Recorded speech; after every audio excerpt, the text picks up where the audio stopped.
Yesterday, Foreign Affairs Minister Melanie Joly talked about, she was asked specifically if in negotiations with Trump, Mm. um, Canada would consider an energy embargo on the United States. And I want to, as leverage, what do you think? What do you make of what she said? Well, first of all, it's oil and gas is owned by the provinces, principally Alberta, and we won't stand for that. And you should never, ever threaten something you cannot do. And I would encourage the minister to look at a map of where Line 5 goes. Line 5 comes down through Michigan to get to Sarnia. And then that feeds the bulk of the supply needed for Ontario and connects with Line 9, which feeds the bulk of the product needed for Quebec.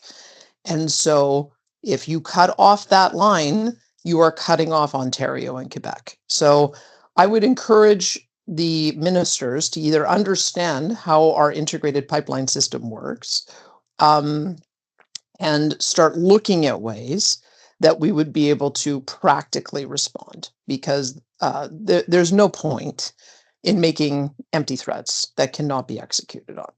So there are other things I'm sure that we'll all talk about collectively, but let's just remember how integrated our markets are with the Enbridge system, the TC Energy system, that we have a product going back and forth across the border every single day. And we cannot do anything that harms Canadians in such a substantial way. So I just don't take that as a credible threat. I'm sure that the US administration won't either. So we should talk about things that we actually can do as opposed to empty threats. If they were to proceed down that path for some reason, what would be Alberta's response?